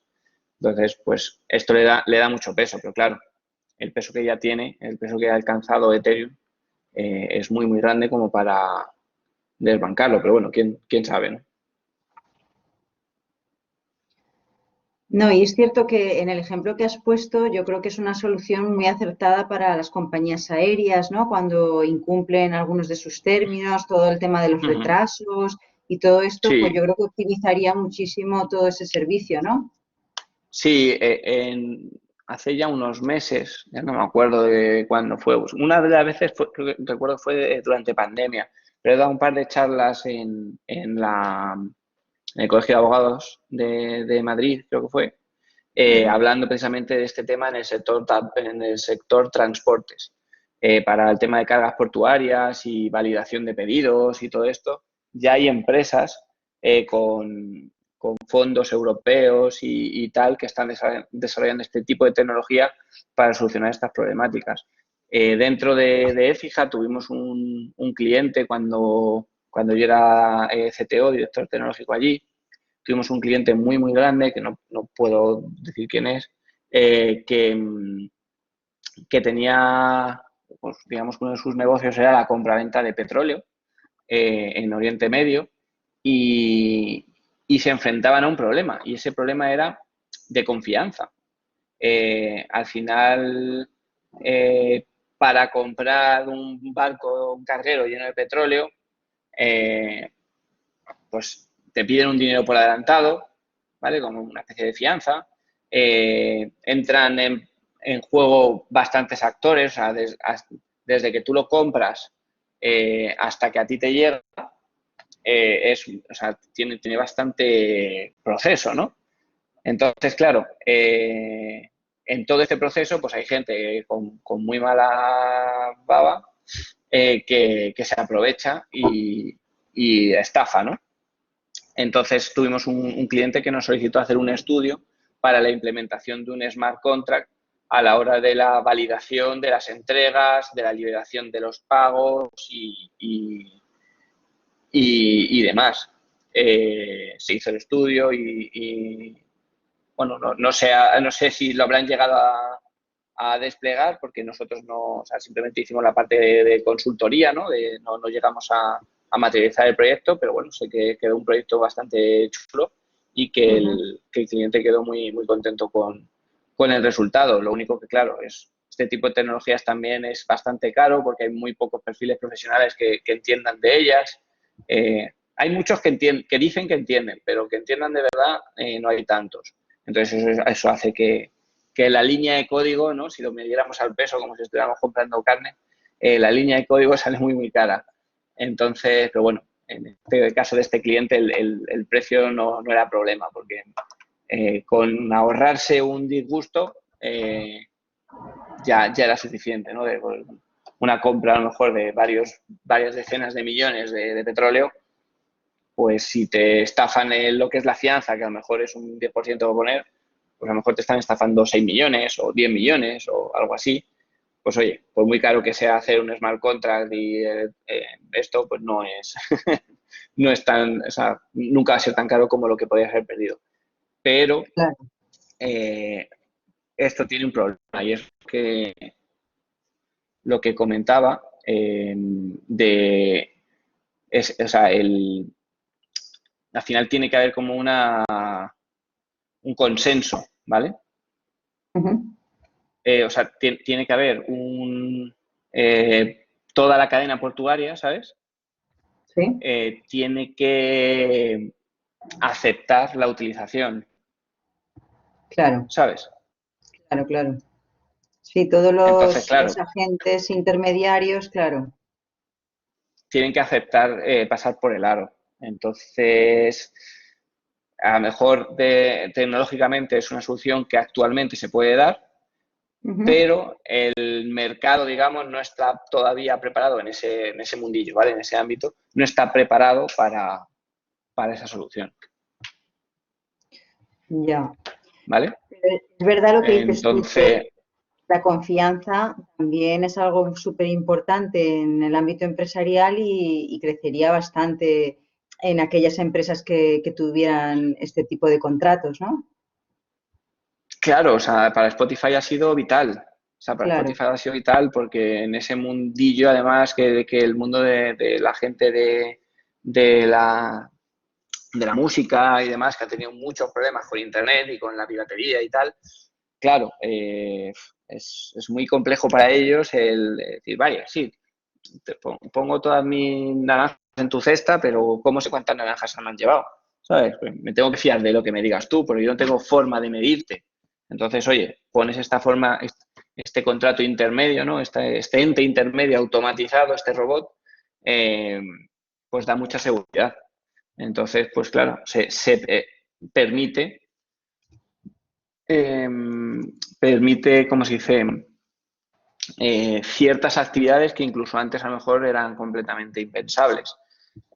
Ahora mismo se está llevando mucho el tema de los ya metiéndonos un poco en tema de fintech, los temas de los DeFi, los Decentralized Finance, ¿no?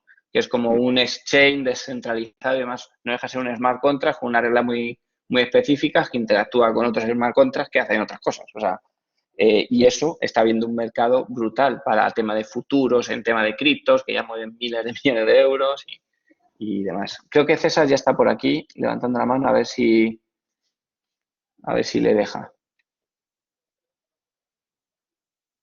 Vaya.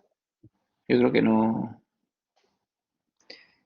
Hola, Esa- ¿se me oye ahora? Ahora sí, ahora ahora sí. sí. Bueno, es que he cogido y me he conectado con otro aparato, con el móvil concretamente.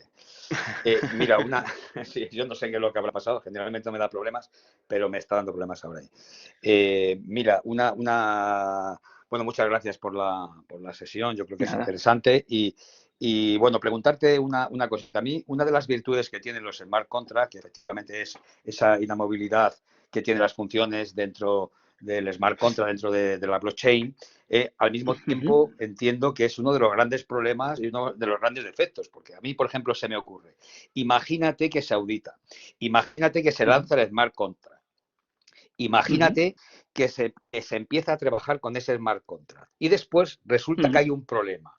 Ahí hay unos responsables. Claro. Incluso tiene que haber un momento que, aun habiendo unos responsables y viendo que está mal el smart contract, eso hay que desactivarlo para que no continúe funcionando. Y habrá que reponer jurídicamente, no sé cómo se haría, porque claro, a mí me interesa un poco el plano jurídico de eso. ¿A quién habría que Sí, demandar? claro. ¿A quién habría que coger y cómo se podría plantear todo eso? ¿Cómo quitar de ahí esa smart contract que está mal hecha para poner una nueva? Y cómo, de alguna forma, pues satisfacer a aquellos que se les ha cometido un dolo, ¿no? Sí, un perjuicio. Sí. Sí.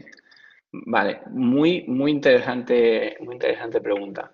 Vale, voy a contestarla en varias fases, ¿vale? Porque la pregunta tiene muchos ámbitos.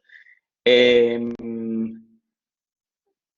smart contract, cuando se despliega, está desplegado y, como bien decías, es para siempre. No se puede desactivar. No se puede desactivar, por desgracia, no se puede desactivar. Entonces, si ocurre un dolo, como estabas comentando, no hay manera, si no se ha previsto, de echarlo para atrás. Y añado la coletilla de si no se ha previsto, porque si se ha previsto, sí que hay formas de inutilizar o hay formas de, ¿cómo se dice?, mitigar ese daño, ¿vale? Un ejemplo claro de una denuncia que hubo en Inglaterra, una empresa quiere sacar una nueva moneda, una ICO, crea el smart contract, le pide a una empresa tercera que haga el smart contract. Esta empresa tercera hace el smart contract con respecto al ERC20, o sea que es una cosa estándar, que no tiene mayor complicación. Le pasa el contrato a esta primera empresa y esta primera empresa, teniendo un manual de cómo se despliega y demás, porque lo querían desplegar ellos, ¿vale? Querían ellos tener el poder de ese despliegue, precisamente porque el que despliega el smart contract es el que tiene el poder sobre el mismo, ¿no? Entonces, bueno, lo querían desplegar ellos. La empresa informática les dice, oye, tenéis que desplegarlo de esta manera, tenéis que cambiar esto, cambiar aquello. Se equivocan en un tema del código, en unas comillas, que es un error que comete cualquiera, puede cometer cualquiera. Se equivoca digamos, como el cliente, ¿no?, de estos informáticos, se equivoca al meterlo, lo despliega, no se da cuenta, y mete 500.000, no sé, creo que fueron 500.000 libras que había recaudado de gente que quería apoyar el proyecto, ¿no? Esas 500.000 libras en principio iban a convertirse en Ethereum, o sea, en la moneda que habían inventado esta gente, y se les iba a repartir esas monedas a todos aquellos que habían aportado. ¿Qué pasa? Se programó de manera errónea y esas 500.000 libras se mandaron a una cuenta no utilizable. O sea, en Ethereum hay cuentas que no se pueden utilizar porque no tienen esa paridad de clave privada y pública, ¿no? Pues se envió y perdieron 500.000 libras. Obviamente, el cliente demandó a los informáticos por esto y los clientes del cliente demandaron al cliente porque habían perdido un montón de dinero.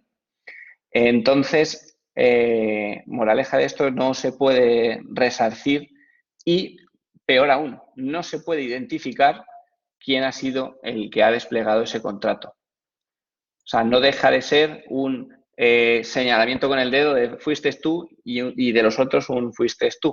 No hay manera de que tú puedas decir quién ha sido la persona que ha desplegado. Porque desplegarlo no requiere de un registro, no requiere de un KYC, no requiere de nada. Simplemente requiere de tener un ordenador, prácticamente incluso podría decir que sin conexión a Internet, ¿vale? Tener un dispositivo con conexión a Internet, ejecutar un comando y listo, ¿vale? Entonces, no hay forma de identificar quién lo ha hecho.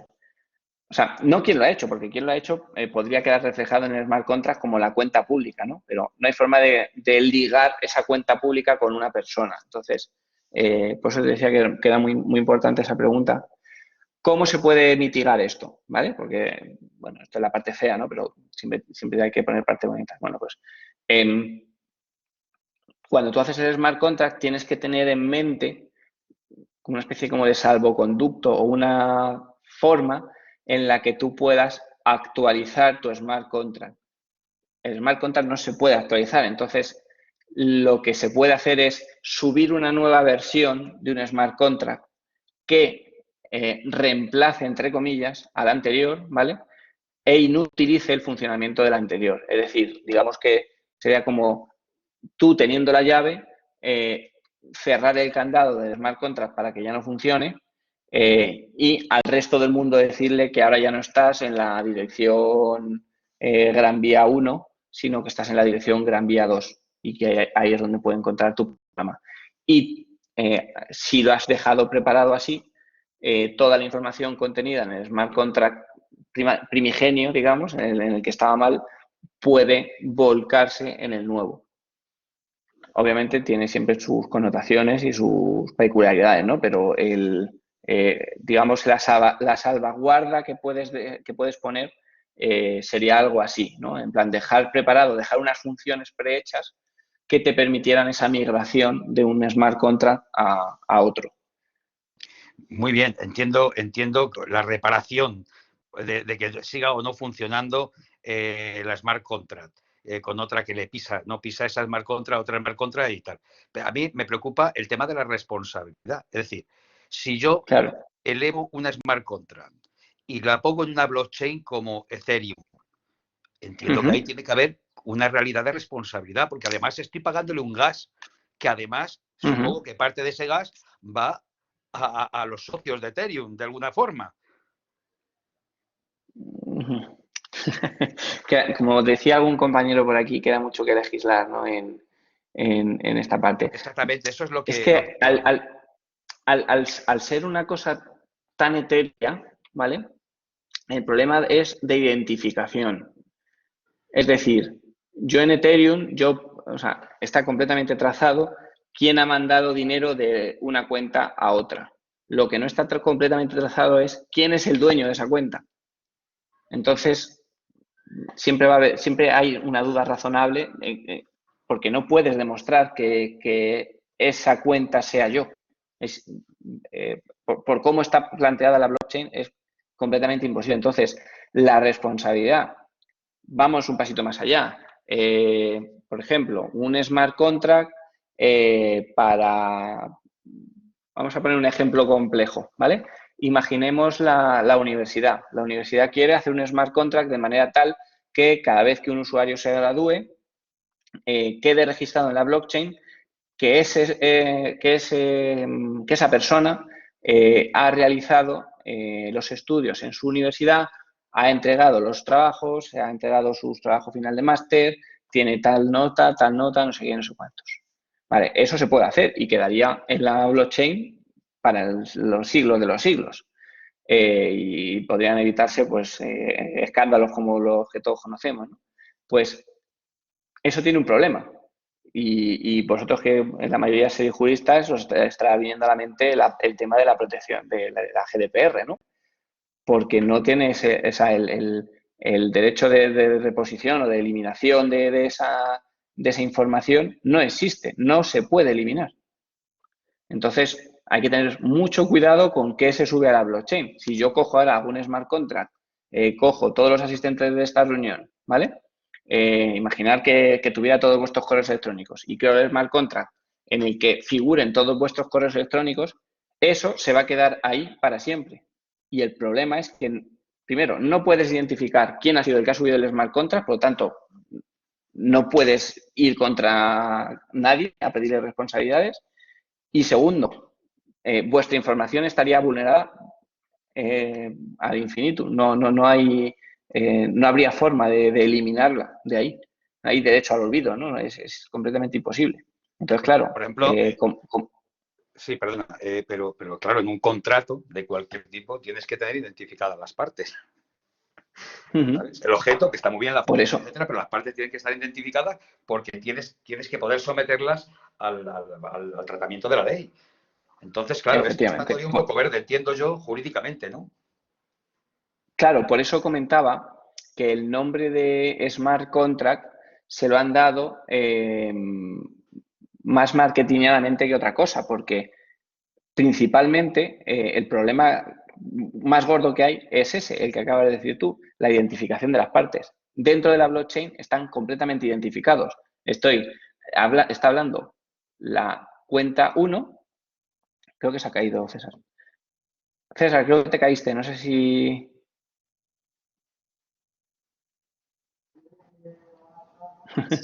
No sé qué ha pasado. Sí. Sí. César, ¿nos escuchas?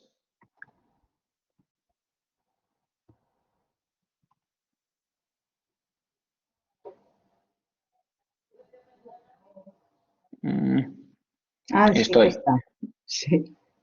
Vale, eso es. Vale, pues la identificación está clara, pero dentro del edificio que hablábamos al principio de la reunión, ¿vale? Es decir, la identificación es clara porque es una cuenta que se llama 1, 2, 3, 4, 5, 6, hablando a una cuenta que se llama 6, 7, 8, 9, 10. El problema es la identificación en la vida real de esas dos partes. Entonces, es que es un problemón muy grande y no tiene solución. O sea, o al menos no tiene solución conocida, ¿no? Porque, claro, es que no, o sea, la propia blockchain está pensada para que sea así, para que cualquiera pueda abrirse una cuenta o para que cualquiera pueda abrirse un wallet y cualquiera pueda desplegar un smart contract. Entonces, no tiene forma. Y de hecho, si esto lo equiparásemos a un Facebook, a un Instagram o a alguna empresa de este tipo, cuando tú te creas una cuenta en Instagram, en Facebook, en cualquier red social o cualquier servicio online, tú te la estás creando desde tu dirección IP.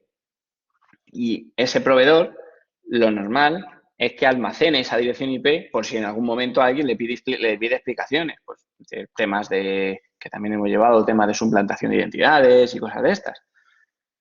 Esa empresa se guarda esa información por si llega un regulador y se la pide. En la blockchain no se guarda esa información. No se guarda que la dirección IP tal lanzó este paquete. Entonces es que es completamente imposible identificar quién ha hecho qué, pero o sea, es completamente imposible identificar quién ha hecho qué en materia de identificar, teniendo en cuenta como a una persona física, pero sin embargo sí que está completamente identificada qué cuenta dentro del sistema ha sido la que ha hecho eso. Por eso los exchanges, como decíamos Binance o como puede ser Coinbase o cualquiera de estos, tienen un proceso de KYC muy, muy exhaustivo, porque están conectando dinero real con criptomonedas. Al final están permitiendo que un usuario meta su tarjeta de crédito y compre criptomonedas y las envíe a otro usuario. O al revés, que un usuario le envíe criptomonedas a mi cuenta, ¿vale? A mi cuenta de Binance, y yo, desde mi cuenta de Binance, le dé un botón y convierta ese dinero en cripto, en fiat. Entonces, claro, si llega el regulador, llega Hacienda y le pregunta a Binance en plan, oye, ¿y esto de qué? Pues Binance tiene que poder identificar ese número de cuenta de Ethereum con una persona, ¿vale? Pero es Binance el que lo está identificando, no es el sistema Ethereum, no es el sistema Bitcoin, no es el sistema X, ¿vale? Es un proveedor de servicios, como podría ser Google, Facebook o cualquiera, un proveedor de servicios que está por encima, ¿vale? Que está ofreciendo un servicio que está por encima de la propia blockchain. Entonces, ahí sí que se puede identificar. Pero si hablamos sobre la blockchain técnica, es decir, la blockchain en la que yo desde mi ordenador con conexión a internet y el programa adecuado, completamente anónimo y nadie puede saber quién soy.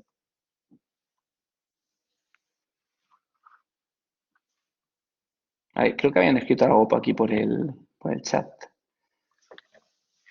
Queda mucho que regular, por parte sí, queda mucho por regular.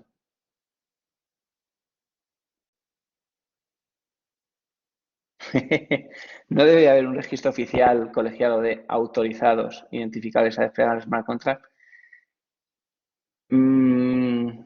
Es que tú no, o sea, a ver cómo lo explico. No puedes controlarlo, ¿sabes? O sea, no puedes controlar.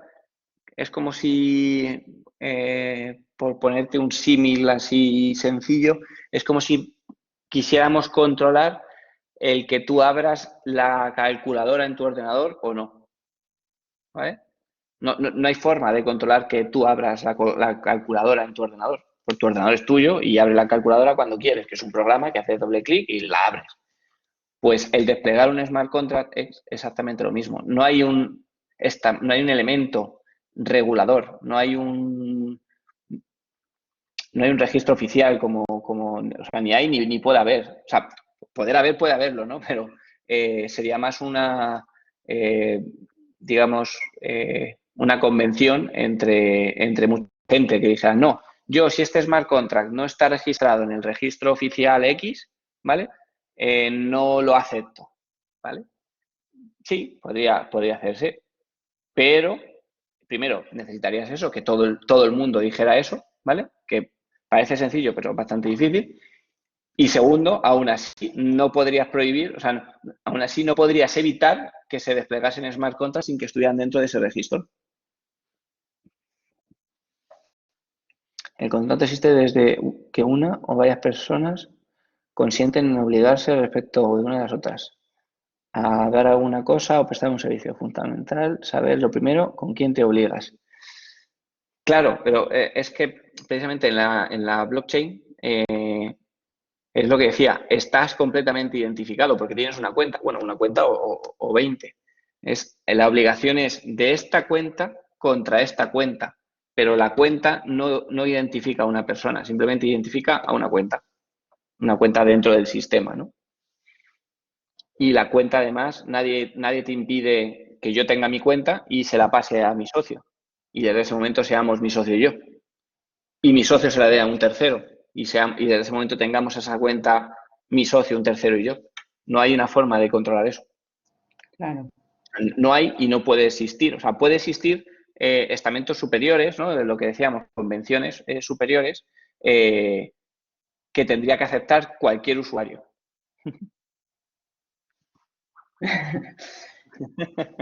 Bueno, pues si os parece, Miguel Ángel, yo creo que vamos a pasar a la actividad para que le quede muy clara a todo el mundo y así pues aprovechamos Perfecto. que estás tú aquí para que nos lo expliques.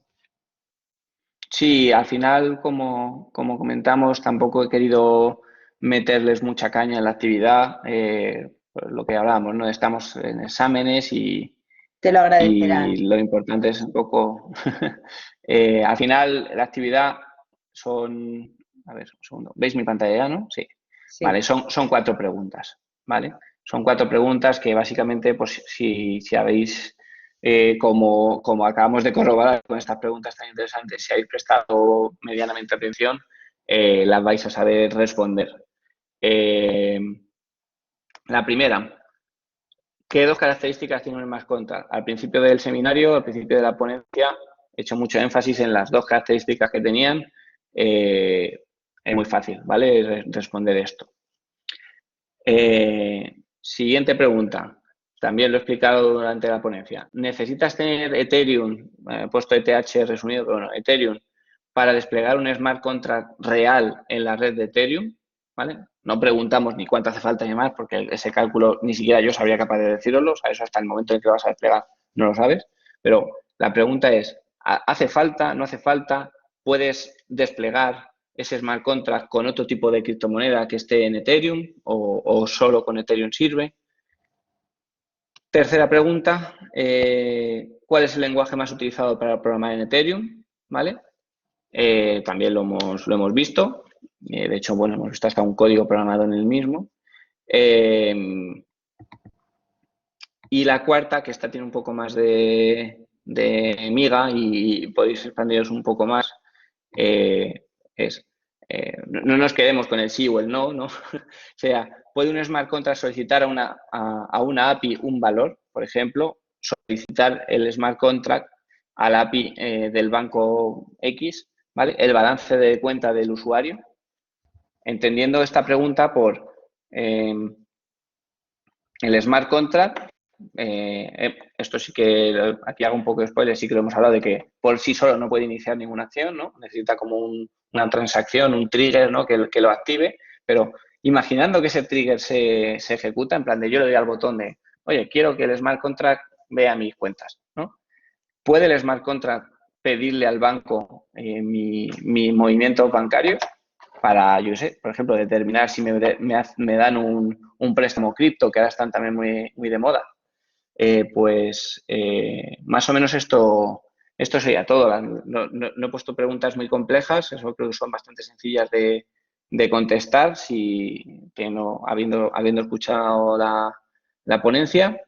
Y creo que en la cuarta hay bastantes matices y creo que puede quedar un ejercicio que haga pensar a los compañeros sobre este tema. Estupendo, Miguel poco Ángel. Más. A ver, un Yo, segundo. Vale. Sí. Yo creo que se entiende muy bien y bueno, pues solamente por haberte escuchado y lo claro que has sido en tus explicaciones, yo creo que ya ellos tienen suficientes herramientas para contestar a las preguntas planteadas, que como sabéis, todos los que estáis inscritos en este seminario como actividad RAC, pues debéis entregar esta última actividad para completar todas las actividades del ciclo de seminario. Así que, bueno, pues sin más, quiero agradecerte, Miguel Ángel, el habernos acompañado en este último seminario, tanto en el de blockchain como en este último, porque, bueno, pues da gusto escucharte y que nos expliques y nos enseñes todo esto que, bueno, pues es tu día a día, pero para los que no estamos familiarizados con ello, pues cuesta un poquito comprenderlo. Entonces está muy bien que bajes ese nivel y seas capaz de explicarte con esa claridad. Así que muchísimas gracias a vosotros realmente. Esperamos poder contar contigo en el próximo ciclo que inauguremos el curso académico que viene. Y nada más, desearos a todos un feliz verano, a los que no nos vea ya por la universidad. Es la mejor parte esa, yo creo. Están todos deseándolo, seguro. Desde luego, y que nos vacunen a todos y podamos disfrutar de las vacaciones. Muchas gracias. Nada, perfecto. Pues nada, por mi parte, simplemente agradeceros otra vez la oportunidad, que es un placer y se ve que es un público también agradecido, ¿no? Que le interesa bastante estos temas y creo que es una muy buena iniciativa por vuestra parte este tipo de seminarios, por lo que comentabais al principio, ¿no? El bajar un poco a terreno real todo lo que se está viendo, que en el plano teórico hay muchas cosas que son muy bonitas o demasiado idílicas y luego cuando bajamos al barro, digamos, pues no son tan bonitas, ¿no? Muchísimas gracias y podéis contar podéis contar conmigo para lo que necesitéis. Un placer. Estupendo. Gracias a todos los asistentes. Hasta luego. Hasta luego. Adiós.